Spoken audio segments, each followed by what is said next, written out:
night! Welcome back, Gremlins. Ahoy, Bacon Boy, to another unhinged episode. Today I've got a very special tattoo for you, but first, I'm not sure if you're going to like my tattoo design more today, or my phenomenal Harley Quinn OG baseball bat. This thing matches today's session perfectly because it says good night on it.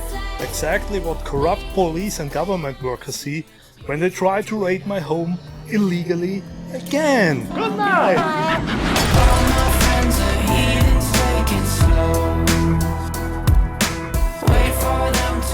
Speaking of corrupt governments, we are going full Gotham today. This piece is a combination of the classic comic Joker with the face of the Dollmaker Joker. But if you only know Joker only from TV shows, movies, or maybe games like me, then here is what's going on. The Joker lost badly to Batman and ended up at the Arkham Asylum. And the Arkham Asylum is the place where the people are with the... And at the Arkham Asylum, he met the Dollmaker. And the Dollmaker, as the name says, builds dolls. But there's a little catch. He builds dolls using the faces of strangers. And the Joker decided that this was a good idea. So the Joker made a decision. He ripped off his own face and asked the Dollmaker, demanded from the Dollmaker, to give him a new face. Basically wearing a stranger's face as a Halloween mask. Strange hobby, but kinda interesting weekend activity. I mean, who is doing that? Huh? Who is walking around the streets with a mask and... I mean, come on.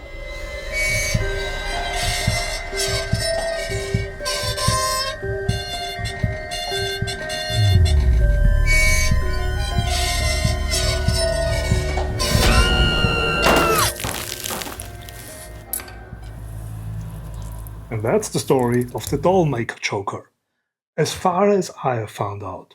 And I might be wrong, because I'm no expert on that topic. But you, on the other hand, you might be an expert.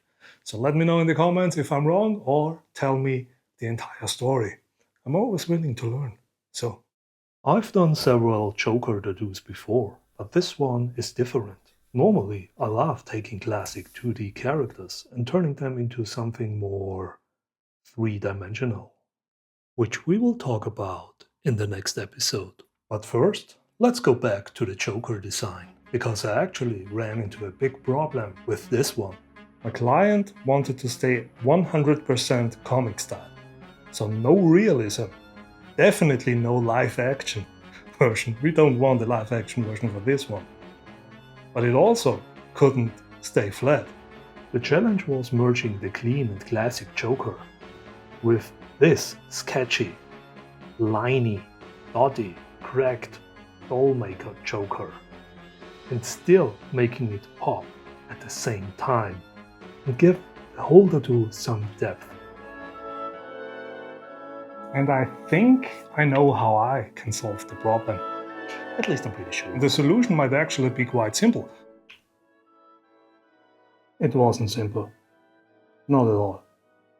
No, because I will use a sketchy background with dots and lines, very liney, to combine the Jokers, to make everything one. And then, instead of using purple gloss, I will use white gloss. Because white gloss should, in theory at least, separate everything from each other. It will give you a nice dimension and combine every style and everything and make it one.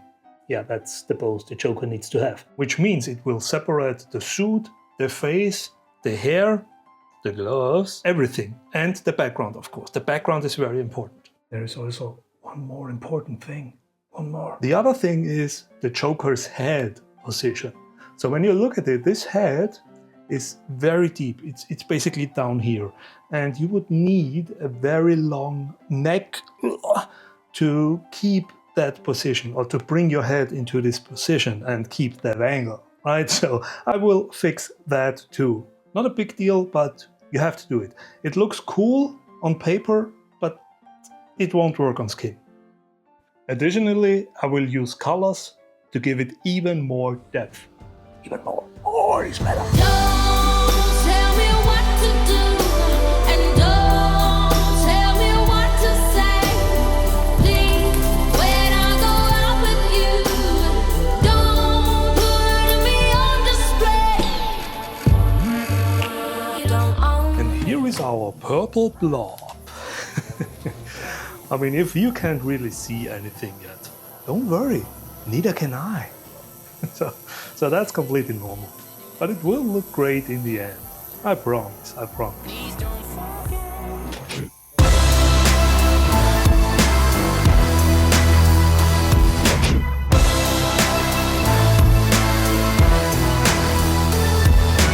All my friends are heathens, take it slow.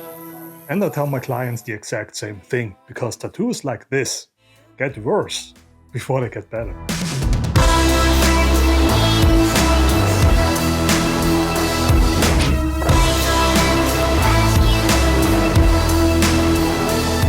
Usually, I work like a printer, starting at the bottom and building line by line until the image is finished. Yeah, with this Joker, that wouldn't be the smartest way. Now, in order to cause the least amount of damage to the skin, I have to jump around and block in big as well as small areas like crazy. So you start up here at the top, you go to the right corner, bottom left, right in the middle, bottom right, up down, a little bit here, from the bottom, left, middle, top left, bottom, a bit here, bottom right, in between. I don't tell you what to say.